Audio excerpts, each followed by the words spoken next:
දේශනේ ප්‍රඥා නාලිකාව තුලින් විසිරුවා හැරීමෙන් ප්‍රචාරය කිරීමෙන් උතුම් ධර්ම දානයේ සිදු කිරීමෙන් ජනිත වන මහා පුණ්‍ය ශක්තිය මීට වසර 15කට පෙර අකල්ලි ජීවිතයෙන් සමුගත් ආදරණීය එකම දරුවා වන හර්ෂණ ගමගේ පුතුණු වහන්සා වසර 12කට ප්‍රථම ජීවිතයෙන් සමුගත් ආදරණීය ස්වාම පුරුෂයා වන චන්දන ගමගේ යන පින්වන්ත දෙපළස ආදරණීය පියාණන් වන ශර්ලි වික්‍රමසිංහ මහමණ්ඩි වන එස්.එස්. ගමගේ සහ නැන්දනී වන යාපා ගමගේ යන අයට මේ පුණ්‍ය නිදානයේ උතුම් කුසල ශක්තිය අනුමෝදන් වේවා. පින්මද තැනක වේනම් ඉන් අත්මි දේවා. මේ කටුක සංසාර ගමනේදී කල්යාණ මිත්‍ර ගුරු දෙමාපියන් හමු වී මේ සී ස්වක්කාත ධර්මය අවබෝධ ලැබ නිවන් මඟ අවබෝධ කර ගැනීමට හැකි වේවා. එසේම ලෝවසන අනන්ත වාසනාවන්ත දූ පුතුන්ට දෙමාපියන්ට මේ සී ස්වක්කාත ධර්මය ඇසේවා වැටේවා නිවන් මඟම සාක්ෂාත් කර ගනිත්වා. මේ පින් අනුමෝදන් කරගත හැකි කිසියම් වාසනාවන්ත භවිකයෙකු වේනම් මේ උතුම් ධර්මයට අනුමෝදන් වෙත්වා සුවපත් වෙත්වා දුකින් මිදෙත්වා. පින්වත් ස්වාමීන් වහන්සේට මේ භවයේ අවසාන භවයේම වේවා කියලා බලාපොරොත්තු වෙනවා. එසේම වේවා කියලා ආශිර්වාද කරනවා. නමෝ තස්සේ භගවතෝ අරහතෝ සම්මා සම්බුද්දස්සේ නමෝ තස්සේ භගවතෝ අරහතෝ සම්මා සම්බුද්දස්සේ නමෝ තස්සේ භගවතෝ අරහතෝ සම්මා සම්බුද්දස්සේ සක්කායං ච භික්ඛවේ දේසිස්සාමි සක්කාය සමුදයං ච සක්කාය නිරෝධං ච සක්කාය නිරෝධ ගාමිනී පටිපදන්ති තී. ප්‍රඥා රූපවාහිනී නාලිකාව තුළ මෙම ධර්මානුශාසනාව විකාශනය කරවා ගැනීම සඳහා සදහැවර අනුග්‍රහක දායකත්වයේ දරන්නා වූ පින්තුන් ප්‍රමුඛ ධර්ම ශ්‍රවණාබිලාසී සදහැවර පින්තුනි. සෝවාන් ඵලයට පත්වන්නට සක්කාය දිට්ඨිය ආදී ධර්මයන් දුරු කරගන්නේ කෙසේද යන්න පිළිබඳ ධර්ම දේශනාවක්. ඔබේ මේ ඉල්ලීමට ගැළපෙන මාතෘකා පාඩයක් තමයි මම මාතෘකා වශයෙන් ගත්තේ. එම සූත්‍රය මීට පෙර කීප වතාවක් දේශනා කරලා ඇති. නමුත් එම සූත්‍රයම පැහැදිලි කරන්න නෙමෙයි මම ගත්තේ, මේක ඉල්ලීමට ගැළපෙන නිසා. ඒ අනුව මේ සමාජයේ වියතුන් අතර, ලේඛකයන් අතර, ඒ වගේම සිල් සමාදන් වෙන උසෝසයන් අතර එකඟතාවයකටපත් වෙන්න බැරි වුණා වූ, නොවිසඳුණා වූ, එහෙම නැත්නම් විවිධ මතිමතාන්තර වලින් යුක්ත වුණා වූ ගැටලුවක් බවට පත් වෙලා තිබෙනවා මේ සෝවාන් කතාව. සෝවාන් කතාවේ අතීතයට ගියාපුවාම සම්බුදු සසුනේහි සෝවාන් මාර්ගයේ නැමැති දොර සිවස් 7ක් 8ක් 9කට පෙර අධිකාරීත්වයක් පවරාගෙන වහලා දාලා කාටවත් අයිති නැති විදිහට. මාර්ගඵල අධිගමයේ අතුරුදහන් ආය අනාගත බුදුවරයා පහළ වෙනතුරු ඒක කරන්න බැහැයි කියන මතයක් සමාජයේ පතර හැරලා සංඝ පරපුරේ ආර්ය පදේ කපලා හැරලා ආර්ය සංඝරත්නයට මහා සංඝරත්නය කියන තැනට වචනේ දාලා තින්නේ මේ නිසයි. නමුත් නූතනේ උන්වහන්සේලාම රැකලනාව මේ ධර්ම කරුණු හොයාගෙන යන පිරිසක් විසින් ඒ මතය පිළිගන්නේ නැහැ. එහෙම නැත්නම් මේ මතය බුද්ධ දේශනාවට අනුකූල වෙන්නේ නැහැ. යෝයිමස්මින් ධම්ම විනය අපමත්තෝ විහෙස්සති පහායාති සංසාරං දුක්ඛසන්තං කරිස්සති කියලා තියෙන්නේ. යමෙක් මෙම ධර්ම විනයෙහි අප්‍රමාද වන්නේ නම් සසර දුක උපදින්න තියෙන හේතුවත් ඇහැරලා දුක් කෙලවර කරනවා කියන එක තථාගත වචනයක්. ඒ අනුව මේ වචනයේට වළංගු භාවයක් තියෙනවා සදහම් පවතින නැත්නම් බුද්ධෝත්පාදයේ තුල. ඒ අනුව එහෙම ඇයි නිගමනයකට ආවේ කියන කාරණාව සාමාන්‍ය සමාජයට තේරෙන්නේ නැහැ. නමුත් අපිට මේ ඉතිහාසය සහ ධර්ම ග්‍රන්ථ හදාරා බැලීමේදී වැටහි යන දෙයක් තමයි එසේ නිගමනයකට එන්න හේතු වුණේ ධර්මයේ යටපත් වීමේ ප්‍රතිඵලයක් වශයෙන්. බුදු සමයෙන් පෙන්වලද මේ මාර්ගයේ විදසුන් මාර්ගයේ වෙනුවට එතනට එයින් පෙර තිබුණා වූ අර්ථකලමතානුයෝගී ප්‍රතිපදාවේ මාර්ගය ආදේශ වීමේ ප්‍රතිඵලයක් වශයෙන්. ඉතින් වැරදි මාර්ගයක ගියාම වැරදි ඵලය වුණාම මාර්ගඵල හමු වෙන්නේ නැහැනේ. උත්සාහ දරුව අය උත්සාහ කළා, නමුත් උත්සාහය ආර්ය මාර්ගයේ උනේ නැහැ. මේ නිසා ඔවුන් අර නිගමනයකට ලැබුණා. නමුත් තථාගත දේශනාවන් අපි උපුටා දක්වනවා ඔබේ මතකයේ සඳහා තථාගතයන් වහන්සේ වදාරන්නේ සද්ධර්මයේ යට වුණොත් බබලන්නේ නැහැ, විවෘත වුණොත් බබලනවායි කියලා. ඒ වගේම අකාලික සද්ධර්මයේ කියන එකේ තේරම කාලයක් නැහැ කියන එක නෙවෙයි. නමුත් ඒක හැම විටම මම දකිනවා මේ මිනිස්සුන්ට ප්‍රශ්න ඇති වෙන්නේ. අතීතයේ හෝ අනාගතයේ නෙවෙයි. හැමදාම අද නැත්තම් වර්තමානයේ. රජයක් විසඳුම් හොයන්නේ මිනිස්සුන්ට තියෙන ප්‍රශ්න වලට. පවතින ඕනෑම පාලන රටාවක් යටතේ රජයකට ලබා දී හැකි විසඳුමේ උපරිමයේ 16න් එකයි කියලා බුදුන් වහන්සේ වදාරන්නේ. චිත්තාභ්‍යන්තරේ පවතින ගැටලුවක් චිත්තසංතානගත දුක කියලා ඒ පාලකින්ට කවදාවත් විසඳන්න බෑ. ඒ තමයි මිනිසා මේ වර්තමාන මොහොතේ ගැටුම් වලට ගැටලුවට මුහුණ දෙන කාරණාව. අර පහසුකම් කොතරම් ලබා දුවමත් සෑහීමටපත් වෙන්න බැරි. අර කියන චිත්තසංතානගතව පවතිනා වූ පීඩාව සහන යාතතිය දුරු කරලා දෙන්න එයාට බැරි නිසා. ඒ නිසා මිනිසා වර්තමානයේ ලබාගත් ජීවිතය තුළ දුක් විඳිනවා නම් ඒක ලෝකේ වැරද්දක් නෙවෙයි, Taman විසින් හදාගන්න වැරද්දක් වශයෙන් තමයි තථාගතයන් වහන්සේ දකින්නේ. ඒ බැවින් උපන් මිනිසාට ඔහු සැප හොයා යන මාර්ගයේ ලබන 16න් එකේ සැපත වෙනුවට අර 16න් 15ක සැපතක් ලබා දීම සඳහා මංපෙත් එලි කිරීමයි බුදුවරු කරලා තිබෙන්නේ. එතකොට ඔබට ඒ සඳහා අනුගාමික භාවයක් ලබා ගන්න වෙනවා. ඔය භික්ෂු භික්ෂුණී උපාසක උපාසිකා කියන නම් හතරම අනුගාමික කියන එකේ තේරුම ධර්මයේ අනුව යන කියන අර්ථය. මේ නිසා ඔබ ඉන්නේ කොතනද? ඒ කියන්නේ ඉන්න නිවස හෝ මේ තට්ටු නිවාසයේ කියන එක නෙවෙයි. මවෙක්, පියෙක්, ගුරුවරයෙක් වශයෙන් මේ සමාජයට මෙහෙවරක් කරමින් කොතනද ඉන්නේ? ඒ මෙහෙවර කිසිවිටකත් බාධාවක් නැහැ. ලෝකෙට මෙහෙවර අවශ්‍යයි. වාහනයක් ධාවනය කරගන්න පුංචි ඇණයක් පවා අවශ්‍යයි. පුංචි ඇණයක් ගැලවුණොත් සමහරට මුළු වාහනේම නතර වෙනවා. නට් එකක් ගැලවුණොත් එහෙම. ඒ වගේ සමාජයේ යන්ත්‍රයක්. මේ සමාජයේ යන්ත්‍රය ඔක්කොම එකතු වෙලා ක්‍රියාත්මක කරන්න ඕන තම තමන්ට පැවරෙන වගකීම් හරියට ඉටු කරමින්. එතකොට ඒ ගමන් මේ තමා හඳුනා ගැනීම කියන කාරණාවට තමන් පැමිණෙන්නට ඕන ජීවිතයේ අගට යන්න පෙර. නමුත් අර පැවතුණු සම්ප්‍රදාය තුළ තමන් හඳුනා ගන්න නැති ජීවිතයක් ගත කරලා ගැඹුරු දහමක් වෙනුවට පින්පව විපාක විශ්වාසයෙන් පවෙන්න ඈත් වෙන දහමකට ගිහින් ජීවිතයේ අවසානයේදී මරණ බය දැනෙන විට පෙනෙන් පරලෝ යන්න සකස් කළා වූ මාර්ගයක් තමයි සමස්තයක් වශයෙන් සමාජය තුළ අපි උපන් සමාජයේ අපේ මව්පියන්ගේ මුතුන් මිත්තන්ගේ සමාජයේ තිබුණේ. නමුත් ඒකතන පල් වෙන්න අවශ්‍ය නැහැ සමාජයක්. ඉස්සරහට යන්න ඕන. පසුගිය සේවස ආරම්භ බැලුවොත් එහෙම තාක්ෂණික අංගයන්ගෙන් උපකරණයන්ගෙන් කොතරම් ඉස්සරහට ඇවිදින් තියෙනවද බලන්න. ඒක තැන පල්ලුනේ නෑනේ. ඒ පැත්තට හොයන නිසා.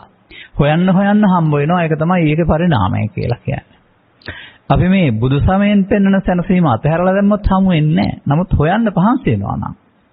ඒ හොයන්න මහන්සි වීම තුළ ඒකෙත් ගැඹුරු තැන් පැහැදිලි වෙමින් වැසුරු තැන් විවර වෙමින් ඉස්සරහට යනවා.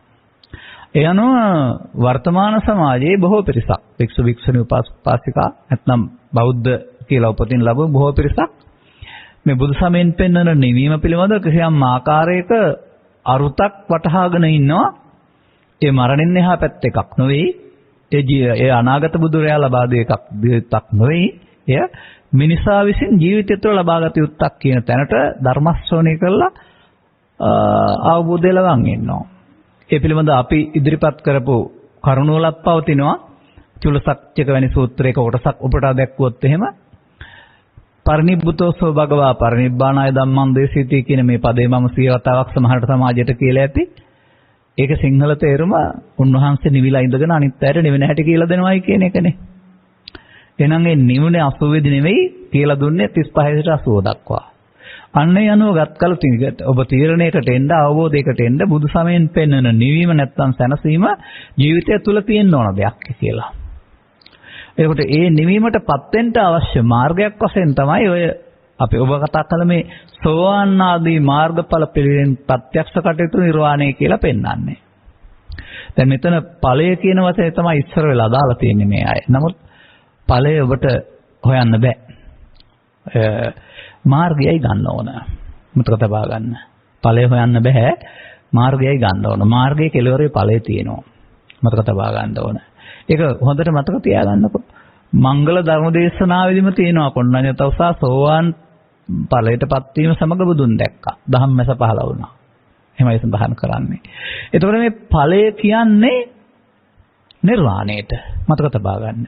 සෝවාන් පුද්ගලයා නිවන් අපි සාමාන්‍යයෙන් ඉගෙන ගන්නේ අර වලාකුල් අස්සේ තියෙන හඳ යන්තම් දැකලා වෙහිලා ගියා වගේ දැක්කා කියන එකක් නේ.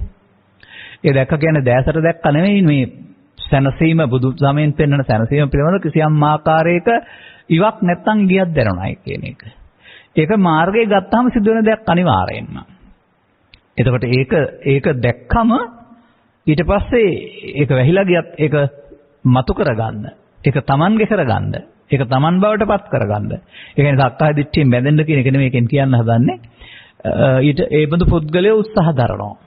මොකද අර ඒකට කියමනක් තිබෙනවා ලොකු සැපතක් ලබන්න ඕන නම් පුංචි සැපත අතහරින්න ඕනේ කියලා. එතකොට අර 16න් එකේ පුංචි සැපත පිටුපස ලුහු බැඳ ගිය ජනතාවට බුදුන් වහන්සේ 16න් 15ක සුවයක් පෙන්නපුවම සාමාන්‍යයෙන් අපි ගනිමුකෝ පස්සරක් එක 5යි පස්සරක් 16 80යි. එතකොට එහෙමනේ අපිට එන්නේ සාමාන්‍යයෙන් ඔක්කොම. එතකොට රුපියල් 5000ට වැඩ කරමින් ඉන්නවා කෙනෙක්. 75000ක් දෙන්නම් කිව්වොත් කවුද අතහැරලා යන්නේ මේ 5000 ඉන්නේ? මම ඒ ගත්තේ අර 16න් 1 5යි 16න් 15 75යි කියන අර්ථයෙන්. අන්න ඒ වගේ මේ හොයන සැනසීම අපිට ලැබිලා තියෙන්නේ 16න් 1 නම් 16න් 15ක් හමු වෙනකොට කවුද ඒක පිළිගන්නේ නැත්තේ. නමුත් මේවා මෙසේ අනුගමනය කරන්න ප්‍රවිෂ්ඨ වෙන්න බැරි හේතුවක් තිබෙනවා. කිසියම් ආකාරයක මෝහාන්ධකාර දොරටු. මෝහාන්ධකාර තිමිර පටල. එහෙම නැත්නම් වැරදි අවබෝධය තුල අපේ සිත් වල රිංගගත්තා වූ මිත්‍යාමතවාද තුලින් අපට මේ සඳහා යොමු වෙන්න බැරි වෙලා තිබෙනවා. ඒ නිසා අපිට තේරුම් ගන්න ඕනකමක් තිබෙන්නේ ඵලය මාර්ගයේ ගත්තොත් හම්බ වෙනවාමයි අනිවාර්යෙන්ම. ඒ නිසා අපි හොයන්න ඕන ඵලයටපත් වෙන හැටි නෙමෙයි මාර්ගය ගන්න කොහොමද කියන එක පිළිබඳව. ඉතින් මේ මාර්ගයට ගන්න බැරි සීමාවක් තියෙනවා. අනේ එතනයි මේ ගැටලුව තිබෙන්නේ. උපතින් ජාති කියනවා ජාතසෝතාපන්න කියලා ඉස්සර ජීවිතයේ සෝවාන් වෙලා ඉඳලා ඉපදුනොත් තරුණහම නැත්නම් අනිත් ඔක්කොම උපතින්ම සසරට බැඳෙන අය. සක්කාය දිට්ඨියට බැඳෙන අය.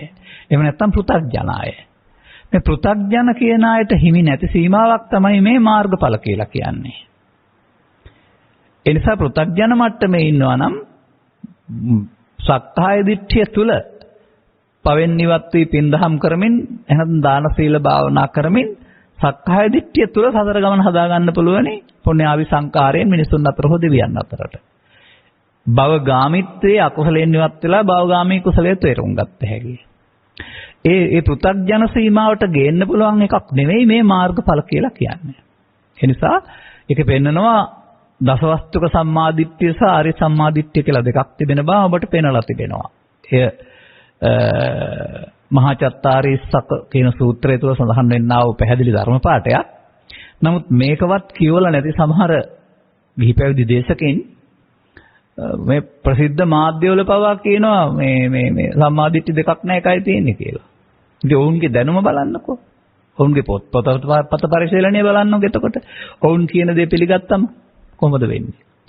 ඒ නිසා ඔබට එහෙනම් තේරුම් ගන්න ඕන ඔබට මේ මාර්ග මේ යට ගන්න අවශ්‍ය නම් ඵල ලබන්න අවශ්‍ය නම් ඔබ එහෙනම් මොකද වෙන්න ඕන? ඔබ දසවස්තුක සම්මාදිට්ඨිය හිර වෙලා ඉන්නේ නැතිව ආර්ය සම්මාදිට්ඨිකෙක් බවට පත් වෙන්න වෙනවා. ඒක පාලි පාඨයේ ඔබ මතක් කරගන්නකෝ. අතිවික්කවේ සම්මාදිට්ඨියක් තිබෙනවා. අරි සාසවා පුඤ්ඤ භාගියා උපදිවේපක්ක. කෙලිස් සහිතයි පිනට නැඹුරුයි. ඒක කර්ම විපාක උපදිවේපක්ක කියන එකේ තේරුම කර්මයන්ගේ විපාක තියනවා කියන එක. දුක් විපාක හෝ සැප විපාක දෙන සම්මාදිට්ඨිය. මතු විපාක දෙන සම්මාදිට්ඨිය. ලෞකික විපාක ලබා දෙන. අතිවික්කවේ සම්මාදිට්ඨියක් තිබෙනවා. අරියා අනාසවා ලෝකුත්තර මග්ගංගා. ඒ සම්මාදිට්ඨියට ආර්ය කියලා කියනවා. ඒකේ අර දුක් වලට හේතු ක්ෂය වෙනවා කියලා කියන අනාසවා. ඒකේ අර කියන ඔබ හොයන ලෝකෝත්තර මාර්ගාංගෙවත් සෝවාන් සකෘදාගාමී අනාගාමී අරිහත් මාර්ගඵල තියෙනවා. මෙන්න මේක තේරුම් ගත්තේ නැතුව තමයි පෘථග්ජන සමාජය දානෙ දීලා සිල් රැකලා භාවනා කරලා පවාන්න යන්න හදනවා. වෙන්න ඕන මොකද්ද? දිට්ඨින් ජනපගම්ම සීලවා දස්සනේන සම්පන්නෝ දැක්මෙන් යුක්ත වෙන්න වෙනවා. එහෙනම් ඔබට මේ දැක්ම පාසල් අධ්‍යාපනය තුළ ලබා දුන්නා වූ, පිරිවෙන් අධ්‍යාපනය තුළ ලබා දුන්නා වූ, දහම් පාසල් අධ්‍යාපනය තුළ ලබා දුන්නා වූ වචන මාලාවෙන් ලැබෙන්නේ නැහැ. මොකද මමත් ඒ ඔක්කොගේම මට ලැබුණේ නැහැ. ඒක පාඩමක් විතරයි. ඉවෙන් පෙන්නන දේ ඊට පසුව ඒ පිළිබඳව පැහැදිලිව තිබෙන්නා වූ ප්‍රශස්ත පොතපත හැදෑරීමෙන් හෝ ඒ කරුණු පැහැදිලි කරන දේශකින් වහන්සේලාට සවන් දීමෙන් තමයි ඒක කරන්න පුළුවන් වෙන්නේ. එහෙම නැතුව නොගැඹුරු අදහස් තියෙන පොතපත හෝ නොගැඹුරු අදහස් තියෙන ආයක කතා බහ කළාටවත් මේක ලැබෙන්නේ නැහැ. ඒ නිසා ඔබ මේ යන ගමනේදී මේ මාර්ගයටපත් වෙන්නට සක්කාය කියන එක තේරුම් ගන්න ඕන. සක්කාය පොතේ නෙවෙයි තියෙන්නේ ඔබ ළඟ. නමුත් ඔබ ධර්ම ශ්‍රවණය කළේ නැත්නම් බෞද්ධ වේවා අබෞද්ධ වේවා ඒ බුදුන් වහන්සේ වදාළ සක්කාය සහ සක්කාය සමුදයගාමිනී ප්‍රතිපදාවේ තමයි යන්නේ. දැන් ඔය සමාජය දන්නේ නැහැ පව සහ පින සහ ධානය ඔස්සේ යන්නේ සක්කාය සමුදයගාමිනී ප්‍රතිපදාවක කියලා. පව ඔස්සේ යනකොට අපුඤ්ඤාභි සංකාරය කියනවා, පින ඔස්සේ යනකොට පුඤ්ඤාභි සංකාරය කියනවා, ධාන ඔස්සේ යනකොට සක්කාය කියන්නේ නැහැ. ඒකට රූප රාග අරූප රාග කියනවා. ඒ ඔක්කොම සක්කාය සමුදයගාමිනී ප්‍රතිපදාව. නම් ඔබ සක්කාය සමුදයගාමිනී ප්‍රතිපදාවේ යමින් ඉන්නේ. නමුත් ඒක ශාස්ත්‍රීයව තේරුම් ගන්න මොකද්ද කියලා. එතකොට එහෙනම් අන්න සක්කායයි සමුදයයි තේරෙනවා නම් එහෙනම් නිරෝධයයි මාර්ගයයි ගන්න ඔබට ඕනකමක් ඇති වේවි. අන්න එතකොට කුමක්ද මේ සක්කාය කියලා දේශනා කරලා තියෙන්නේ? කතවංච වික්කවේ සක්කායෝ. මහණෙනි මොකද්ද මේ සක්කාය කියලා කියන්නේ? පංච උපාදානස්කන්ධා තිස්ස වචනීය. තිස්ස වචනීය කියන්නේ ඒකට අර්ථයක් කියන එක. ඒකට කියන්නේ පංච උපාදානස්කන්ධය කියලා. දැන් එහෙමනම් පංච උපාදානස්කන්ධය තියෙන්නේ පොතේද? පංච උපාදානස්කන්ධයනේ කයද? පංච උපාදානස්කන්ධය කියන්නේ ඊට වඩා ගැඹුරු දෙයක්ද කියලා ඔබ සවන් දීම තුළින් සුතමේ ප්‍රඥාවක් ඇති කරගන්න, අනතුරුව කල්පනා කිරීම තුළින් චින්තාමය ප්‍රඥාවක් ඇති කරගන්න වෙනවා. ඒකෙන් මිදෙන්න තමයි භාවනාමය ප්‍රඥාව ඕන වෙන්නේ. නමුත් මේක තරම් ලේසි නෑ. මන්දයත් ඔබ මා උපන් සමාජයේ පරිසරණය වුණ පොතපත තුළ සිංහලට ලියනකොට දැන් අපි සාමාන්‍යයෙන් ඉංග්‍රීසි භාෂාව දැනගන්න දන්නේ නැතුවම ශබ්දකෝෂයක් පාවිච්චි කරනවා. එතකොට ඒකේ ඉංග්‍රීසි වචන වල සිංහල අර්ථ දීලා තියෙනවා ඉගෙන ගන්න අයට. ඒ වගේ මේ පාලි භාෂාව පිළිබඳ අර්ථකථන සඳහන් මේ ශබ්දකෝෂ පවතිනවා. නමුත් ඒවා සිංහලට පරිවර්තනය කළ අයත් අර පොහුදුන් සමාජයේම අය. අර මලියදේව මහරහතන් වහන්සේගෙන් පස්සේ මේ කියන්නා වූ නිවෙන සැනසෙන මග ආවරණය වූ බැවින් ඒ අයත් පොහුදුන් මට්ටමේම. ඒ නිසාම ඇතැම් පාලි සිංහල ශබ්දකෝෂවල සක්කාය කියන්නේ මේකය කියලා ලියලා තියෙනවා. ඉතින් ඒක පාඩම් කරගත්තොත් අපිට පුළුවන් යන්න. අන්න ඒකයි මේ තේරුම් ගන්නට අවශ්‍ය කාරණාව. යන්න ඕනකමක් තියෙන්නේ. නමුත් බුදුරජාණන් වහන්සේ වදාරන්නේ මේකයි නෙමේ පංච උපාදානස්කන්ධය. එහෙනම් පංච උපාදානස්කන්ධය කියන්නේ මේකයි වෙන්න ඕන. නැහැ. අන්න එහෙමයි අපි ටික ටික මේක ගැඹුරට යන්නේ. එතකොට එහෙමනම් ඔබ තුල පංච උපාදානස්කන්ධය ක්‍රියාත්මක වෙන්නේ කොහොමද කියලා අපි පැහැදිලි කරන කරුණු ඔස්සේ ඔබ තේරුම් ගන්න ඕන. එහිදී මේක පැහැදිලි කරන සමාජගත පවතිනා වූ අරුත්වල කිසියම් ආකාරයක වැරදි අර්ථකථනයන් තිබෙන බව මම ඔබට පැහැදිලි කරලා ඇති. ඒවා අපි පරිහරණය කිරීම තුළ තේරුම් ගත්ත දේවල් ඔබත් ඒ වගේ එල්බගෙන සිටිනවා වෙන්නේ නැති. නමුත් ඒවා නිවැරදි කරගන්න වෙනවා. එකක් තමයි තාමත් ඉන්නවයි කියලා මට සමහර අය කියනවා කතා කරලා මේ පංචස්කන්ධය කියන්නේ කයට කියන අර්ථයෙන් මිදෙන්න බැරි වුණායි කියලා සමහර අයට. තවත් සමහර අය පංචස්කන්ධය විග්‍රහ කරනකොට නාම රූප කියලා දෙකක් කය ඇතුලේ කඩාගත්ත බැවින් රූප කියන්නේ ශරීරය, නාම කියන්නේ වේදනා සංඥා සංකාර කියලා තවමත් කියමින් ඉන්නවා. නමුත් මේවායේ දෝෂය කුමක්ද?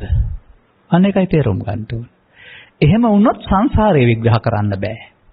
මොකද ඔය මෞකුසකින් උපදින අයට නැත්තම් පිටරකින් උපදින අයට තමයි මේ කයක් සහ සිතක් දෙකක් තියෙන්නේ. പ്രേත කියන්නේ, භූත කියන්නේ, දේව කියන්නේ, බ්‍රහ්ම කියන්නේ කන කයක් තියන අය නෙවෙයි. එහෙම ආහාර මේ අපි කතා කරන කනබුන ආහාරයෙන් හදාගන්න කයක් තියන අය නෙවෙයි. එතකොට රූප කියන්නේ පඨවියාපෝ තේජෝ වාය හතර නම් එහෙනම් සත්තුන්ටයි අපටයි විතරයි ඒක තියෙන්න ඕන. අර අනිත් සත්තුන්ට නැති වෙන්න ඕන. ඒ කියන්නේ ඕන් එතකොට ස්කන්ධ හතරකින් පරලෝක ගිහිල්ලා බ්‍රහ්ම ලෝකෙම ස්කන්ධ හතරක් තියෙනවා වෙන්න ඕන. දිව්‍ය ලෝකෙ එහෙම. නෑ බුදුරජාණන් වහන්සේ වදාරන්නේ මීට පෙර සූත්‍ර දෙකක් ඉදිරිපත් කරලා තිබුණා. ඒ සූත්‍ර දෙකේ එකක පෙන්නනවා දෙවියන් ප්‍රකාශ කරනවා අපි සක්කායෙන් මිදිලා කියලා හිතන් හිටියට අපි සක්කාය තුල ඉන්නේ කියලා. බුදුරජාණන් වහන්සේ වදාරනවා ගිලාන සූත්‍රය තුල බ්‍රහ්ම ලෝක පතන් දෙපා එකෙත් සක්කාය තියෙනවායි කියලා. ඒකේ තේරුම මොකක්ද එහෙනම්? සංසාරේම පංච උපාදානස්කන්ධය. එහෙනම් පංච උපාදානස්කන්ධයෙන් මිදෙන්න පාරක් ඔය කොහෙවත් නැහැ. බුදුන් වහන්සේ පැහැදිලි කරපු කාරණා අනුව අපි තේරුම් ගන්න ඕන අපි ළඟ පංච උපාදානස්කන්ධය කියලා. එනු මම ඔබට දැන් මේක පැහැදිලි කරනවා මෙහෙම. අලුතෙන්ම හිතන්න කවුරුත්ගේ ඉස්කෝලේ පොත ඕනෙත් නැහැ, කවුරුවත් කියපුවා ඕනෙත් නැහැ, මේ කියන දේ ඇත්තද බලන්න. ඒවා තමයි බාධා වෙන්නේ සමහර වෙලාවට. බලන්න ඔබට තියෙනවා නේද කියලා ඇසයි කනයි නාහේ දිවයි කයයි සිතයි කියලා දොරවල් හයක්.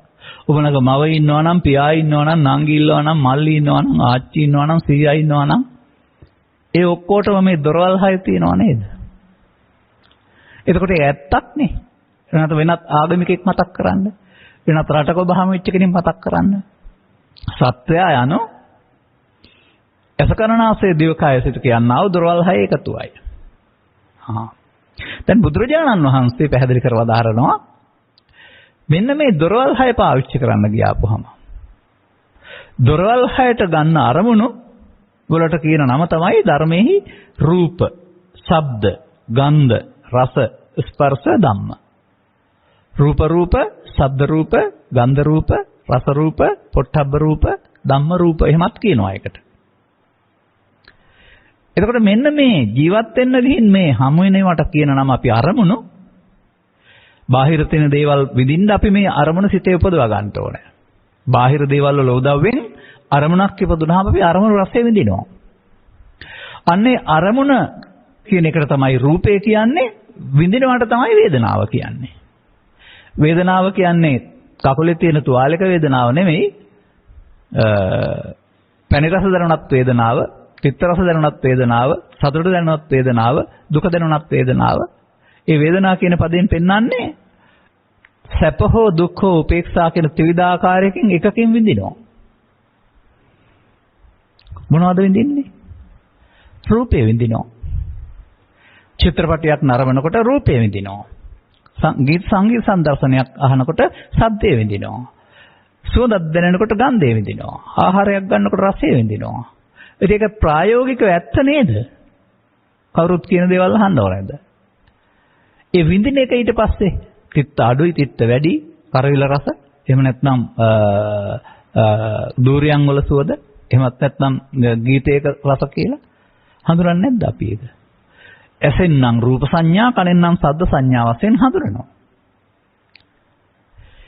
එතකොට මේ වේදනාවට අනුව පොතක්ජන පුද්ගලයා කරපු වැඩේ තමයි ඒකත් එක්ක ඇලෙන එක ගැටෙන එක.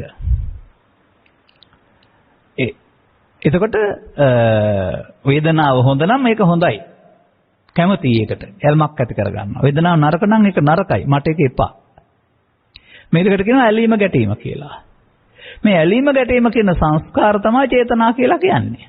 චේතනා සංස්කාර ස්කන්ධය. සංඛාර. දැන් බලන්න ඇස තුල රූප අරමුණ, වේදනාවෙන් විඳීම, සංඥාවෙන් හැඳිනීම, සංඛාරයෙන් බැඳීම, විඥාණයෙන් මේ හතරම කරපු කාරණාව විශේෂයෙන් දැන ගැනීම. එතකොට දැන් මේ පංචස්කන්ධය පහළ වුණේ ඇඟද මේ? එතකොට ඒකෙන් කියවෙන්නේ ඇස තුළ මේ රූප වේදනා සංඥා සංකාර පහ පහළ වූ බවයි. සංයුත්ත නිකායේ සත්‍යට්ඨාන සූත්‍රයේ සඳහන් කරනු ලබනවා මෙසේ දොරවල් 6 කියලා කියන්නේ සිංහලට පරිවර්තනය කරපු අය. මොකද ඒගොල්ලොත් රූප කියලා හිතන් ඉන්නේ නැති පංචස්කන්ධේ රූප කියන්නේ. ඒ නිසා වෙන්නේ නැති එක මගහැරලා ලියලා තියෙන්නේ. නමුත් දොරවල් 6න් වේදනා 6ක්, සංඥා 6ක්, සංකාර 6ක්, විඥාන 6ක් පහළ වෙනවායි කියලා මේ සූත්‍රයේ ඉතුරු වෙලා තියෙනවා. ඒක තමයි මම උදව් කරගන්න. ඒ නිසා ඉතුරු වෙච්ච කරවා අනික්වා බමුණු වහලා දාලාද අපි අතින් වැහිලාද කියන්න දන්නේ නැහැ. දැන් එතකොට මොකද්ද කියන්න වෙන්නේ? ඔබට මේ මවට පියාට ගිහියාට පැවිද්දක් යාට කියලා ભેදයකින් තොරව ලෝකේ ජීවත් වෙන්න ගියාපුවම මේ අරමුණු ගැනීමේදී ඇසේ කනේ නාසයේ දිවේ කයේ තමයි මේ රූප වේදනා සංඥා සංකාර පහළ වෙන්නේ. 10ක් පහළ වෙනවා. වේදනා 6යි, සංඥා 6යි, සංකාර 6යි, විඥාන 6යි. නමුත් එකවර නෙවෙයි. එකින් එක. ඇහැට යොමු වෙනකොට, කනට යොමු වෙනකොට, නාසයට යොමු වෙනකොට ඒ විදිහට එකින් එක. දැන් මෙන්න මේ ලෝකය හඳුනා ගැනීම සඳහා පස්දොරෙන් ගන්නා අරමුණ, එහෙම නැත්නම් පස්දොර නැති විට මනෝද්වාරයෙන් ගන්නා වූ අරමුණ තථාගත බුදු පියාණන් වහන්සේ ඔබ මේ ළමා කාලේ ඉඳලා අද දක්වා කරපු දේ, ලෝකේ සත් මිනිස්සුયો කරන දේ විස්තර කරනවා රූප වේදනා සංඥා සංකාර පහ කියලා. පංචස්කන්ධය. එතකොට දැන් අර බුදුන් වහන්සේ පැහැදිලි කරන පාරට ඉස්සෙල්ලා මේ සාමාන්‍ය සමාජයේ මේකට කරගන්න දේ තේරුම් ගන්න වෙනවා.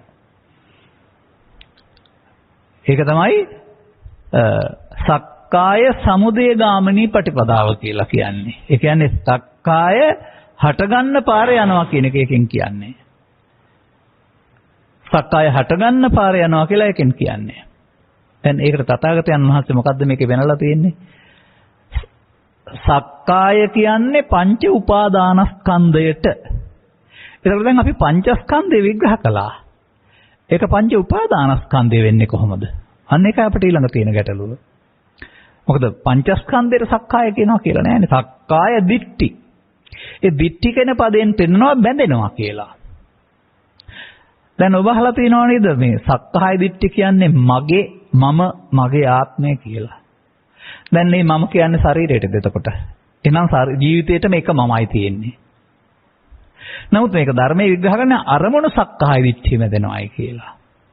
එහෙනම් අරමුණ තුල හැදෙන දෙයක් නේ මම කියන්නේ. එතකොට මේ හටගෙන නැසෙන ස්කන්ධ පහ ඔබට අවශ්‍ය කර්තව්‍ය කරලා වේගයෙන් ඉවත් වී යන්න ඕන, නැසෙන්න ඕන. නමුත් මේ සමුදය ගාමිනී ප්‍රතිපදාවේ පුද්ගලයාට එහෙම පුළුවන් කමක් නැහැ. අන්න ඒක තමයි ළමා කාලෙන් පසුව කරගන්න දේ. මොකද්ද? මේ අරමුණට බැඳෙනවා. බැඳෙනවට තමයි සක්කාය දිට්ඨි කියලා කියන්නේ. බැඳුනහමනේ සංයෝජනයක් වෙනවා කියලා කියන්නේ. සංයෝජනය කියන්නේ සසරට බැඳෙනවා. සක්කායෙන් සසරට බැඳෙන්නේ නැහැ. සක්කාය දිට්ඨි වුණාම සසරට බැඳෙනවා. දැන් ඔබ එහෙමනම් සක්කාය දිට්ඨිය ඔබට තේරෙන්න ඕන නේද? නැත්නම් කොහොමද සක්කාය දිට්ඨිය කඩාගන්නේ? එතකොට දැන් මේ අරමුණට එන දේ කෙරෙහි ඇලුනොත් ලෝභ, ගැටුනොත් දෝෂ. ඇලුනොත් ඇලීම මමත්වයෙන් ගන්නවා, ගැටුනොත් ගැටීම මමත්වයෙන් ගන්නවා. අන්නේ අරමුණ මමත්වයෙන් ගැනීමේදී ස්කන්ධ පංචකයට එන දේ මමත්වයෙන් ගැනීමට මඤ්ඤමානෝ කියලා කියනවා. මඤ්ඤමානෝකෝ බික්කෝ බද්දෝ මාරස්ස කියලා බුදුහාමුදුරුවෝ අන්න සංයෝජනය වෙන හැටි. එහෙනම් සසරට බැඳෙන්නේ මමත්වයෙන් ගැනීමෙන්. මතක තබා ගන්න. මමත්වයෙන් ගැනීමෙන් සසරට බැඳේ. එහෙනම් සසරට බැඳෙන්නේ එක සැරයක් නෙවෙයි ජීවිතේ. අරමුණක් පාසා ලෝභයෙන් ගැනීමේදී, ද්වේෂයෙන් ගැනීමේදී. ලෝභයේදී ලෝභය මම වෙනවා, ද්වේෂයේදී ද්වේෂය මම වෙනවා. ඒ බැවින් ඒකට ලෝභ මොහ, ද්වේෂ මොහ කියලා කියනවා. එහෙම නැත්නම් ඒකට රාග දේශ මොහ කියලා කියනවා. ලෝභ කියන පැත්ත රාග, දෝෂ කියන පැත්ත දෝෂ. ඒකේ මමත්වෙන් ගැනීම මොහ. රාග මොහ, දේශ මොහ, ලෝභ දේශ මොහ. මේ අරමුණේ ඇලුනා දැන්. ඇලුනහම මොකද වුනේ? ස්කන්ධ පහ නැති වුණා. නමුත් මේ පංච උපාදානස්කන්ධේ පරිහරණයේදී අර සංයෝජනය වීම නම් වූ සසරට හේතු ඉතුරු වෙන එක. යලි හට ගන්න හේතුවක් ඉතුරු වෙන එක සසරට බැඳීම සිද්ධ වෙනවා. එහෙනම් සක්කාය දිට්ඨිය බැඳෙන හැටි ඉස්සෙල්ලා ඉගෙන ගන්න වෙනවා. ඒක තමයි සක්කාය සමුදය ගාමිනී ප්‍රතිපදාව කියලා කියන්නේ. එතකොට ඒක කොහොමද පෙන්වන්නේ? යායන් තණ්හා පෝනෝ භවිකා නන්දිරාග සහගතා తත්‍ර తත්‍ර අභිනන්දනේ සෙය්‍යති ඉදං කාම තණ්හා. භවයි භවයට ඕන නැහැ. අන්න කිසියම් ආකාරයක යායන් තණ්හාවක් පුනර්භවය ඇති කරන පෝනෝ භවිකා. ඒ වගේම නන්දිය නැත්නම් ඇල්ම ඇති කරන ඒ තැන සතුටින් පිළිගන්නා වූ తත්‍ර ඒ තැන්වල අභිනන්දනේ සතුටින් පිළිගන්නා වූ තණ්හාවක් ඇද්ද? දැන් මොනවද ඔබ ළඟ තියෙන්නේ? රූපයට බැඳුනොත් රූප තණ්හාව, ශබ්දයට බැඳුනොත් ශබ්ද තණ්හාව, ගන්ධයට බැඳුනොත් ගන්ධ තණ්හාව, රසයට බැඳුනොත් රස තණ්හාව, ස්පර්ශයට බැඳුනොත් ස්පර්ශ තණ්හාව. අන්න කාම තණ්හාව කියන එක සයවිද තණ්හාවකට බෙදෙනවා. දැන් එතකොට බැඳෙන්නේ කයෙන්ද? ඇසෙන්, කනෙන්, නාසෙන්, දිවෙන්, කයෙන් මේ දොරවල් හය නිසා නිවිද තණ්හායකට බැඳෙන්නේ. අන්න ඒ බැඳෙන එක සක්කාය සමුදය ගාමිනී ප්‍රතිපදාව. එහෙනම් මේ සක්කාය තේරුම් ගත්තේ නැති අය ලෝකේ සැප කියලා හොයන්නේ පස්දරෙන් හම්බ වෙන අරමුණු සුවය. එහෙනම් මේ අරමුණු සුවය බැඳෙමින් නැවත නැවතත් හොයන්න. ඒ සඳහා කාලය ධනෙ සමය කැප කරනවා. මොකද ඒකේ සැප තියෙනවායි කියලා. ඒ නැවත නැවතත් හොයන එකට කියනවා අනුയോഗෝ නැත්තම් නැවත නැවතත් යෙදීම කාම සුකල්ලිකානුയോഗය. කාම නැමැති සුඛෙහි ඇලෙමින් නැවත නැවත හොයන එක. මේක තමයි මිනිස්සු කරමින් ඉන්නේ බාහිර ලෝකේ මේ ස්ත්‍රී පුරුෂ දිහි පැවිදි වේදෙන්තරෝ දසවස්තුක සම්මාදිට්ඨිය තුළ. පව තුලත් මේක තිබෙනවා, පෙන තුලත් මේක තියෙනවා, සීලය තුලත් මේක තිබෙනවා. අනුය නැවත නැවතත් දෙමින් අරමුණේ සැප හොයන ලෝකයක්.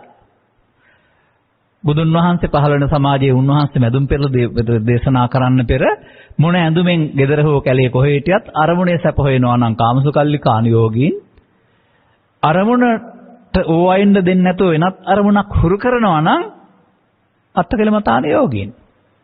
අපිට ඒ ගැන කතා කරන්න මෙතන අවශ්‍ය නැහැ. මොකද ඔබට අවශ්‍ය කාරණේනේ. දැන් එහෙමනම් ළමා කාලයේ සිට මෙසේ අරමුණට ඇලෙමින් ගැටෙමින් කොතරම් කල් ඇවිදින් නැද්ද? දැන් මොකද එකෙන් වෙන්නේ? එහෙම වුණාම වෙන්නේ මේ මූලයන් බලවත් වෙනවා. දැන් ඔබ කැටයක් ගෙදර ගෙනත් තියාගෙන ඒකට දවස් ගානේ රුපියල් 5 එකතු කරන්නේ. 5 10 වෙලා 10 15 වෙලා අවුරුද්දක් යනකොට 5ව 365කින් එකතු කරන්න වැඩි කරන්න වෙනවා. ඒ බලවත් වුණානේ නැවත නැවත දැමීම නිසා. මෙන්න මෙසේ මේ අරමුණෙහි නැවත නැවත බැඳීම නිසා මොකද වෙන්නේ? ලෝභ මූලය, දේශ මොහය, මෝහ මූලය බලවත් වුණාම ඒ තමයි සංයෝජන. ලෝභ මූලය, දේශ මූලය, මෝහ මූලය තමයි මිනිසාට දුක් ගෙනත් දෙන්නේ. ලෝභක්ඛය, දේශක්ඛය, මොහක්ඛය නිබ්බානම් බුදුන් වහන්සේ නිවීමටපත් වෙන්න නම් ලෝභ දේශ මොහ ඡය කරන්න ඕන කියලා තියෙනවා. නමුත් දැන් පෘථග්ජන භාවය තුළ පවතල වැඩි වෙනොත්, පිනතුල අඩු වෙනොත් ලෝභ දේශ මොහයන් බලවත් වෙන එක තමයි මේ පෘථග්ජනය තුළ වෙන්නේ. එහෙනම් ඔබ ඉන්නේ සක්කාය සමුදය ගාමිනී ප්‍රතිපදාවේ. මතක තියාගන්න. ඒක තේරුම් ගන්න ඕන. අපි මේ බාහිර වශයෙන් සැප හොයමින් ගියා වුණාට අපි එකෙන් සංයෝජන වෙමින් ඉන්නේ කියන එක. ඒ නිසා ඇස තුලත් සක්කාය, කන තුලත් සක්කාය, නාසය තුලත් සක්කාය, දිව තුලත් ඒ දොරවල් හයෙන්ම සක්කාය හයක්. එතකොට මේ අරමුණ ඔබ හොඳයි හෝ සැපයි හෝ සාන්තයි කියලා ගත්තොත්, නරකයි කියලා ගත්තොත් ඔබ ඒකෙහි ඇලීමක් ගැටීමක් ඇති කරගත්තාම තමයි ඇලීමෙන් ගැටීමෙන් මම හැදෙන්නේ. ඇලීම ගැටීමට තමයි මම කියලා කියන්නේ. එතකොට අර යායම් තණ්හා කිසියම් තණ්හාවක් කියන්නේත් ඕකමයි. එතකොට තණ්හාවයි මමයි දෙකක් වෙන්නේ නැහැ. මමත්වයෙන් ගැනීමමයි තණ්හාව. ඒ නිසා ස්කන්ධ පංචකය හට ගන්නවා. ලෝකයා වචනින් කියන්නේ නැහැ. ඒක එක ඇලෙනවා, මුලා වෙනවා, ගැටෙනවා, මුලා වෙනවා. හෙවත් මගේ, මම මගේ ආත්මකට ගන්නවා. ස්කන්ධ පංචකය මගේ, මම මගේ ආත්මකට ගැනීමෙන් පංච උපාදානස්කන්ධය බවට පත් වේ. එතකොට මඤ්ඤමානෝකෝ බික්ඛු බද්දෝ මාරස්ස. මේකට කියනවා දුක්ඛ ගාමිනී ප්‍රතිපදාව කියලා. මේකට කියනවා පරිහාන ධම්මං ඕ බික්ඛවේ දේසිස්සාමි. ඔය බුදුරජාණන් වහන්සේ ඔබ නොදන්නා කමින් කරන්න ගිය වැඩේ සසරට බැඳෙන හැටි නැත්නම් ඇලෙන හැටි පැහැදිලි කරන්නේ. මතක තබා ගන්න. සසරට බැඳෙන හැටි, ඇලෙන හැටි පැහැදිලි කරනු ලබන්නේ. අනිවාර්යෙන් මේක අපිට වැටහෙන්න වෙනවා. නොදන්නා පුද්ගලයා මේ අරමුණු රස විඳින්න යාම තුළ මෙසේ නැවත නැවතත් බැඳෙන පාරේ තමයි යන්නේ. ඔහු ඒක තුලින් අර ධනෙ තිබෙනවා නම්, යාන වාහන තිබෙනවා නම්, රැකියාව තිබෙනවා නම්, ගෙවල් දොරවල් තිබෙනවා නම්, බිරිඳක් සැමියෙක් ඉන්නවා නම්, දරුවෝ ඉන්නවා නම්, ඒව තුළ මේ සැප තියෙනවායි කියලා අර 16න් එකේ සැපත හොයන්න මේවා ගොඩ ගහනු ලබනවා. නමුත් අවසානයේට යනකොට මේවා ගොඩ ගහන සහ ඇලුන තරමටම මේවත් එක්කලා තියෙන බැඳීම අතහරින්න බැරිකමම දුකසේ අතහරින්න සිදුවෙන තැනටපත් වෙනවා. එතකොට කියන්න වෙනවා ප්‍රිය විප්‍රයෝග දුක්ඛෝ. ප්‍රිය වශයෙන් ඇලුනේ ඇයි? වෙන්වීමේ දුකටපත් වෙන්න සිද්ධ වෙනවා. එනිසා අපිට මේ ඡාග කියන පදයෙන් පෙන්වන්නේ ඔක්කොම ටික තෑග දෙන්න කියන එක නෙමෙයි. ඔබ තෑග කියලා සිංහලට පරිවර්තනය කරගත්ත ඡාග කියන එක, ඡාග කියන එකේ තේරුම ලෝභය, ද්වේෂය, මෝහය අතහැරීම. ආර්ය ධනෙනේ ඡාග ධනන් තියෙන්නේ. එතකොට ඒවා මොනවා හරි දෙන එකක් නෙමෙයි. මේ ලෝභය, ද්වේෂය, මෝහය කියන එක අතහැරීමට ඡාග කියලා කියනවා. ඒක මෙතනත් සඳහන් වෙලා තියෙනවා. ඉස්සරහට අපි බලමුකෝ. දැන් එහෙමනම් මේක මේ සක්කාය සමුදය ගාමිනී ප්‍රතිපදාව තව ටිකක් ඔබට මම පැහැදිලි කරන්න ඕන. ඒකට තේරුම් ගැනීමට තරම් ඔබට තිබෙන්න ඕන ප්‍රබුද්ධ ඥානයක් හැබැයි. මොකද මම මේක පැහැදිලි කරන්නේ ජීවිතය තුල නෙවෙයි. පොත තුලත් නෙවෙයි. ඔබ වර්තමානයේ ගන්නා වූ අරමුණ තුල අරමුණු රසය විඳින්න ගියාපුවම මේ සමුදය ගාමිනී ප්‍රතිපදාව වෙන හැටි. අන්න එතකොට ඔබට ඒකේ තේරෙනවා ඔබ කර්ම මාර්ගයේ ඵලයට හිමිකම් කියලා සසරට බැඳෙන කෙනෙක් වෙනවායි කියලා. ඒකයි අපි සූත්‍රයේ පවතින පාරේ යන්නේ නැතුව ඔබට මේක පැහැදිලි කරන්න පුළුවන් ඔබ ළඟ සිදුවෙන සිද්ධියක් ඔස්සේ ගන්නෙ. දැන් බලන්න ඔබට මේ ලෝකේ ජීවත් වෙනකොට මේ අරමුණු ගැනීමේදී මොකද වෙන්නේ කියලා. අරමුණක් ගැනීමේදී මොකද වෙන්නේ කියන එක. ඒක අරමුණ තුල නැත්නම් ඇස තුල මම මේ කියන මොහොතේ තේරුම් ගන්න ඕන. ඔක පොතේ තියෙනවා දහම් පෙළ. නමුත් පොතේ තිබෙන්නේ ඔබ ළඟ සිදුවෙන දේ. ඔබ එක පාඩම් කරගෙන ලීවට විභාගේ පාස් වෙයි. නමුත් ඔබ ප්‍රායෝගිකව දකින්නේ නැහැ. ඕනෑම සිද්ධියකදී ඇසේ කනේ නාසයේ දිවේ කනේදී අරමුණක් හමුවීම සඳහා කරුණු තුනක් එකතු වෙනවායි කියන එක තිබෙනවා. තින්නම් සංගති පස්සෝ කියලා පාලියෙන් කියනවා. ඔබට ඇසට නම් ඇසේ පෙනීම තිබෙන්න ඕන. ඒ වගේම ඉදිරියෙන් තියෙන රූපයක සෙවණැල්ල ඇහැට වැටලා තිබෙන්න වෙනවා. ඔබට ඒක හඳුනා ගන්න සිත පහළ වෙන්න වෙනවා. මේ සිත තුල තමයි මේ පස්ස චෛසිකේ පහළ වෙන්නේ. දැන් සිත නිසා චෛසික සිත කියලානේ පෙන්වන්නේ. ඒ චෛසික වලින් වූ සිතක් නැහැ. චෛසික නැත්නම් සිතක් නැහැනේ. සිත කියන්නේ චෛසික වල එකතුවටම. හැබැයි සිතින් ඒ චෛසික වල ක්‍රියාකාරීත්වය වෙනම හඳුනා ගන්න පුළුවන්කමක් තිබෙනවා. අන්න අර ඇහැට ස්පර්ශ වෙන තැන ස්පර්ශ වෙනවා කියන එක තමයි පළවෙනි චෛසිකය. කනට ස්පර්ශ වෙනවා කියන එක තමයි පළවෙනි චෛසිකය. නාසයට ස්පර්ශ වෙනවා. ඇසට රූපය, කනට ශබ්දය, නාසයට ගන්ධය. ඊට පස්සේ පැය ගාණක් යන්නේ ඒක හේතු වෙනවා, ප්‍රත්‍ය වෙනවා විඳින්න. රස නම් විඳින්න, ගඳ නම් විඳින්න, සුවඳ නම් විඳින්න, සුවඳ නම් ඇලෙන්න, ගඳ නම් පිළිකුල් කරන්න, ශබ්දේ මිහිරි නම් ඇලෙන්න, අමිහිරි නම් පිළිකුල් කරන්න. ඒ තමයි වේදනාව. දැන් බලන්න ඔබ ළඟ මේක වෙනවද කියලා. කෑරළෙක් කෑ ගහද්දි, වල්ලෙක් කුඩු බුරද්දි, එහෙම නැත්නම් හොඳ ගීතයක් ඇහිද්දි, කවුරු හරි පරිසවතනෙන් බනිද්දි ඔබේ එක එකට අදාළ වේදනාව උපදව ගන්න නැද්ද බලන්න. ඔබ ඒ සඳහා ඔබට මානසිකාරය උදව් වෙනවා. සද්දේ අසුභවාදී බව, පරුස වචනේ ඔබ අවුස්සන සුළු බව, හොඳ වචනේ ප්‍රශංසනීය බව මේවා ඔබ දීලා තියෙනවා හිතට. ඒ නිසා තමයි ඔබට අර සැප හෝ දුක් හෝ උපේක්ෂා වේදනා පහළ වෙන්නේ. මෙන්න මේ වේදනාවට ඔබ ඇලෙනවා නැත්නම් ගැටෙනවා. කැමති නම් ඇලෙනවා නැත්නම් ගැටෙනවා. ඒ දෙකටම තමයි වේදනා පත්‍ය තණ්හා කියන්නේ. අන්න දැන් තණ්හාව ආයන් තණ්හා. ඒ තණ්හා තමයි අර පෙන්වන්නේ. පුනර්භවය ඇති කරන තණ්හාව. පුනර්භව කියන්නේ නැවත වීමක් සඳහා. තණ්හා වුණාම ඊළඟ වචනේ තමයි අර දැඩිව ගන්න ඇලෙන ස්වභාවයටපත් වීමත් උපාදාන. උපාදාන වුණාම අර මඤ්ඤමානෝකෝ බික්කු බද්දෝ මාරස්ස කියන පදෙන් සිදුවෙන දේහවත් යලි සසරට බැඳෙන සහ අනාගත ඵලයක් උපදවන්න හේතුවක් චිත්තාභ්‍යන්තරගත වීමට කියනවා බව. මෙන්න මේ ඇහැ තුල, කන තුල, නාසය තුල, දිව තුල, කය තුල අරමුණු රස විඳීමේදී පස්සපච්චා වේදනා, වේදනාපච්චා තණ්හා, තණ්හාපච්චා උපාදාන, උපාදානපච්චා භව කියන එකට තමයි සක්කාය සමුදය ගාමිනී පටිපදාව කියලා කියන්නේ. ඉතින් ඔක දන්නේ නැතුව මිනිස්සු ලෝකේ ඔක කරමින් ඉන්නවා. තථාගත බුදු පියාණන් වහන්සේ ඒක ඇස තුල, කන තුල, නාසය තුල, අරමුණු තුල ශාස්ත්‍රීය වශයෙන් විග්‍රහ කරලා තියෙනවා. ඔබට මේක තේරෙන්න ඕනනේ. දැන් මොකද උනේ මේකෙදි? මේ තණ්හා උපාදාන භව වුණා නම් අන්න ඒක තමයි පව් සිද්ධ වෙනවා කියලා කියන්නේ. අන්න ඒක තමයි පින් සිද්ධ වෙනවා කියලා කියන්නේ. ධානා කුසල අපිට ගන්න ඕන නැහැ. එතකොට සංයෝජනය වෙනවා සක්කාය සමුදය ගාමිනී ප්‍රතිපදාව. අන්න දසවස්තුක සම්මාදිට්ඨියේ ඉන්න පුද්ගලයා නැත්තම් මිත්‍යා දෘෂ්ටියේ ඉන්න පුද්ගලයා දෙන්නම ගාවා පවතුල සක්කාය සමුදය ගාමිනී ප්‍රතිපදාව, පිනතුල සක්කාය සමුදය ගාමිනී ප්‍රතිපදාව. ඔවුන් දෙදෙනාම පෘථග්ජන බැවින් ඔවුන් අනාර්ය. ඉතින් ඔවුන්ට එහෙමනම් සක්කාය දිට්ඨිය බැඳෙන්න යනවාම කැඩෙන්න බෑනේ.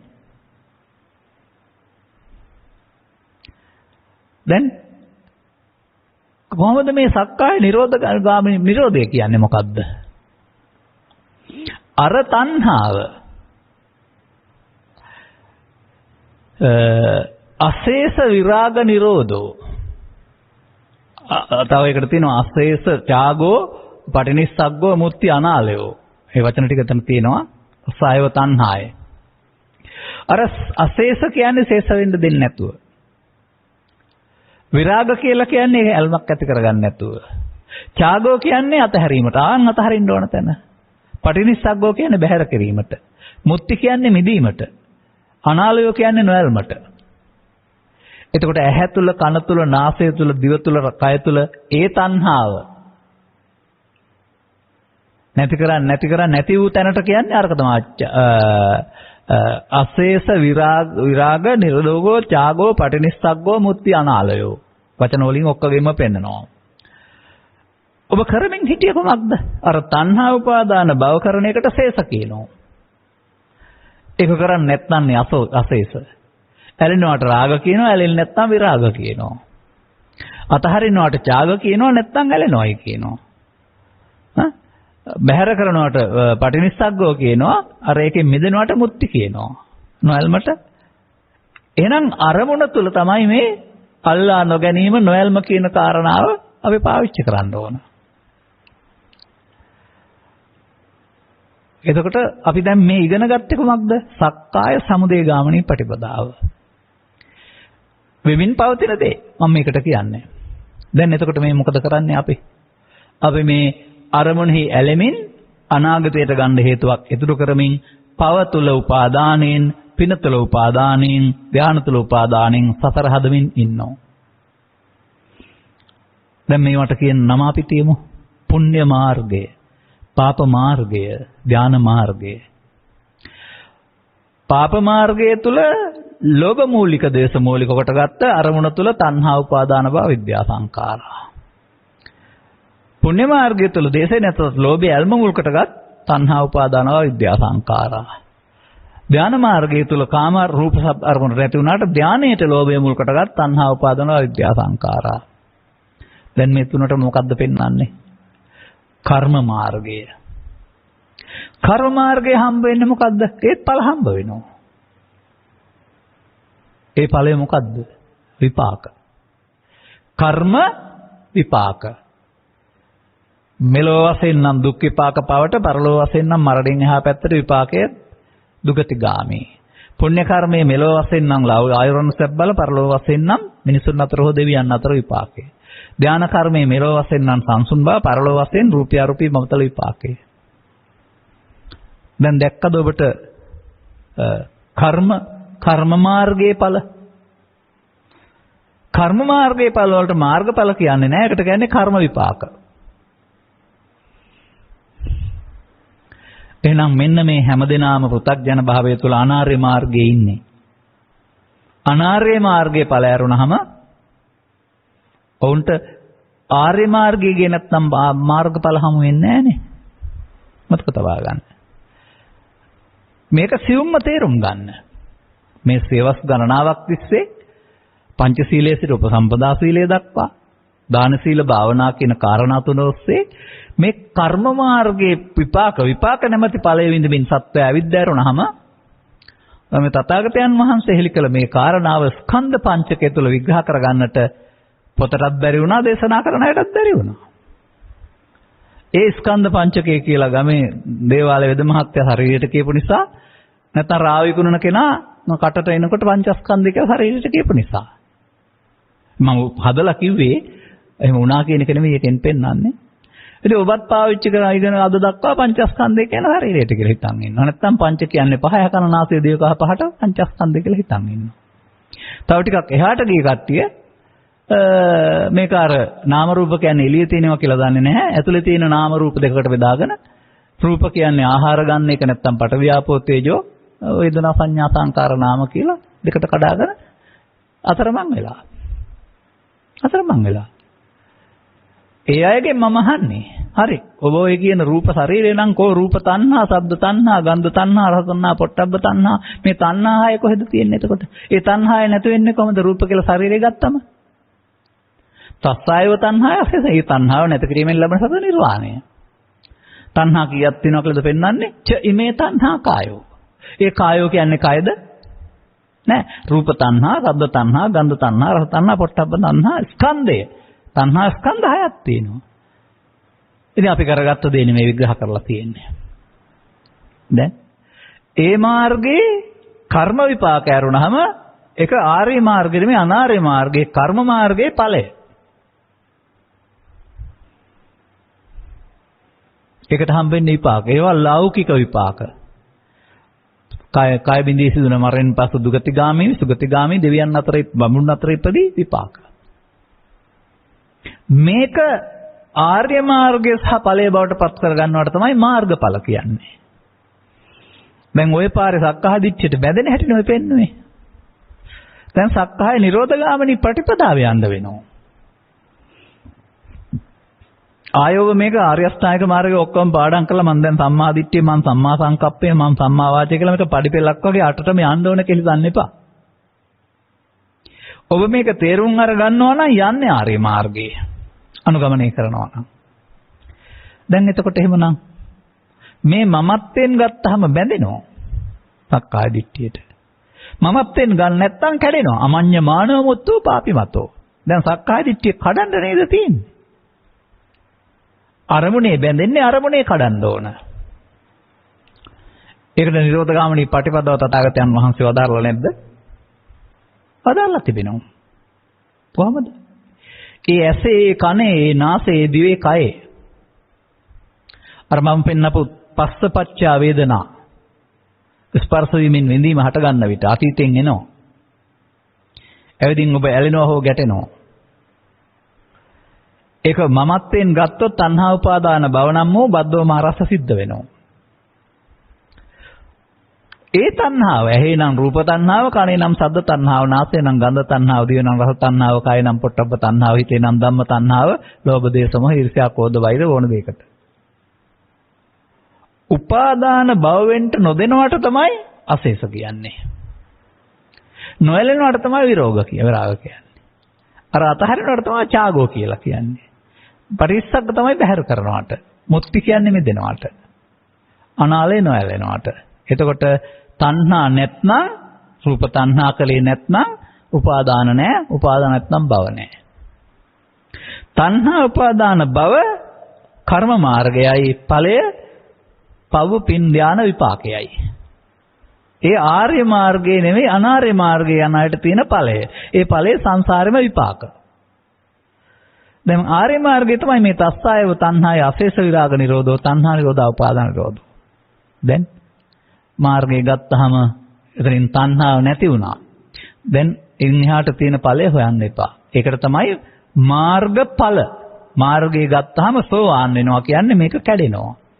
දැන් මෙතන හම්බ වෙනවා අර අරමුණ ශේෂ නොවීම තුළ මේ මෙතන ක්ලේශයන් නැසීමක් සිදු වෙනකොට සංසුන් බවක් හම්බ වෙනවා.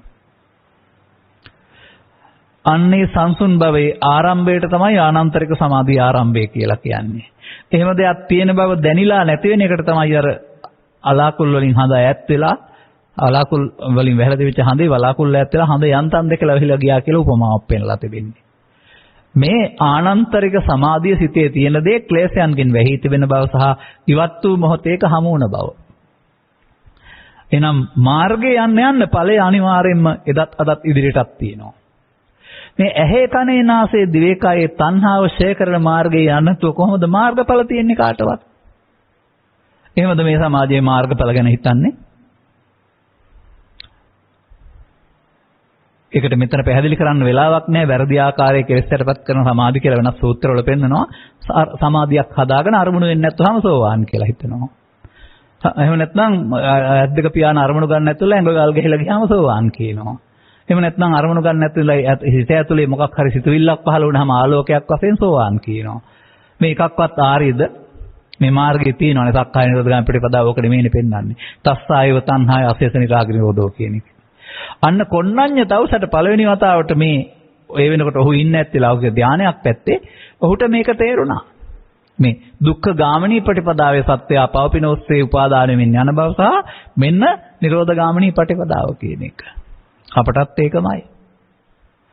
ඔන්න දැන් මේ නිරෝධ වෙනකොට හම්බ වෙන ඵලය ඒක අසංකතයි කියලා කියන්නේ.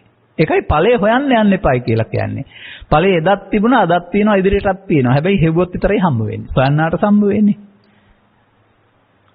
මතක තබා ගන්න. මම උදාහරණෙට කියනවා මෙහෙම. පරක්තරක් නැති අහස. අපිට නිල් පාට පෙවුනට හොයන්න බෑ ගියාට පෙවුනට. අහස් නිල කියලා කිව්වට. නමුත් අපේ පෘථිවි ගෝලය තුලට මොකද වෙන්නේ මේ වායු ගෝලයෙන් තල්ලු කරන් ඇවිදින් වලාකුළු ටිකක් ගෙනත් වහනවා. දැන් වලාකුළු වල සුදු පාට දුඹුරු පාට විතරක් නෙමෙයි වලාකුළු අතර ඝර්ෂණයක් තියෙනවා. එන විදුලි කොටනවා අකුණු ගහනවා ශබ්ද බද්ද. හැබැයි තිබියදී අහස තමයි එහා පැත්තේ තියෙන්නේ අපිට පේන්නේ නැහැ. අනිත් වගේ මේ සංසුන් ස්වභාවයේ වහගෙන ආපු ලෝභ දේශ මොහ නැමැති වලාකුළු නේද ඔබට දුක් ගෙනත් දෙන්නේ.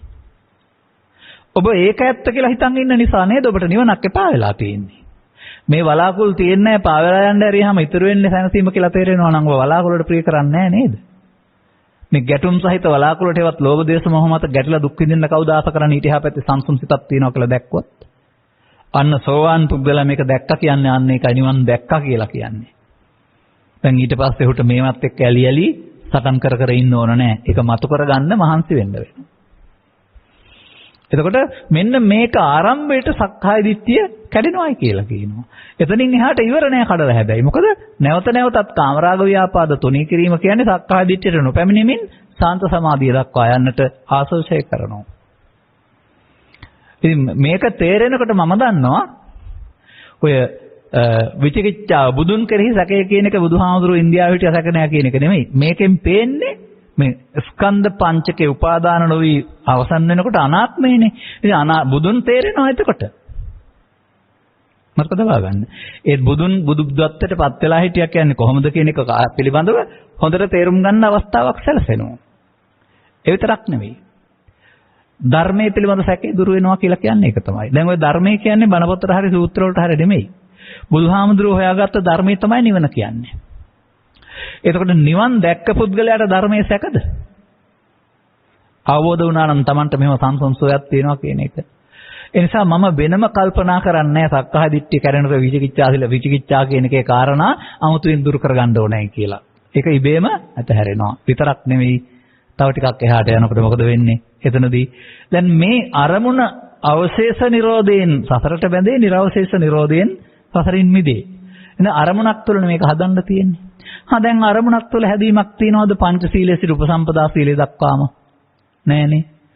එහෙනම් අන්න ඔබ ශික්ෂාපද සමාදානයක් තුළ ඉන්න ඒක සම්මත පිළිගැනීමක්. නමුත් මේවායින් මට නිවන් ලැබෙනවායි කියලා ඔබ දෘෂ්ටියක හිටියා නම් ඒක අතහැරෙනවා. මොකද මේ නිර්වශේෂ නිරෝධයෙන් තමයි බුදුන් වෙත යන පාර තියෙන්නේ.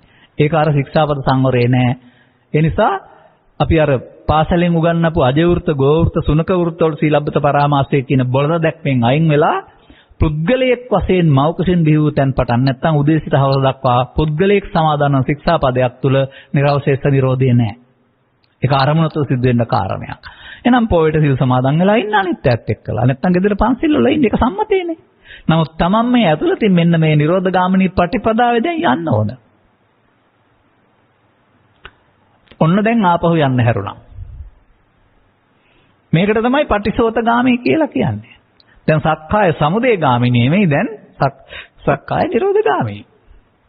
දැන් හැම එකේ 100%ක්ම හම්බ වෙන්නේ නැහැ. තව අරමුණට අහු වෙලා පස්සේ ගන්න තියන්න පුළුවන්. අහු වෙන්නේ නැති හැම එකේදීම මාර්ගය ගන්නකොට ඵලය. මාර්ගඵල.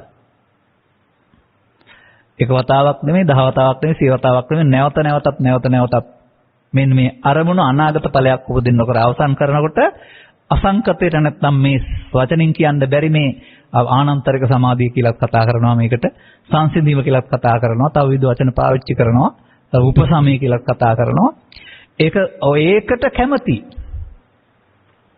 එතකොට ඔහු ජීවිතේ කැමති වෙන්නේ ලෝභය දේශය මෝහය මුල් කොටගෙන ජීවත් වෙන්න නෙවෙයි දැනට ජීවත් වෙන්නේ ඒවා තුළ හින්දා ලෝභය සරණං ගච්ඡාමි දේශය සරණං ගච්ඡාමි පාපේ සරණං ගච්ඡාමි කියලා තමයි ඒගොල්ලොන්ට කියන්න වටින්නේ.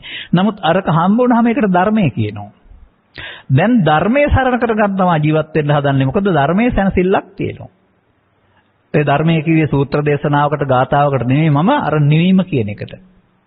අන්න දැන් හරියනවා අත්දීප සූත්‍රයට ධම්මදීපා භික්කවේ විහෙර ධම්මසරණ අනඤ්‍ය සරණ මේ නිවීම නම් වූ ධර්මයේ දියොයිනක් කොටගෙන වාසය කරන්ද ධර්මයේ සරණ කරගන්න ලෝභයේ දේශේ මොහේ සරණ යන්න එපා කියලා අර පෙන්වන්න අඤ්‍ය සරණ.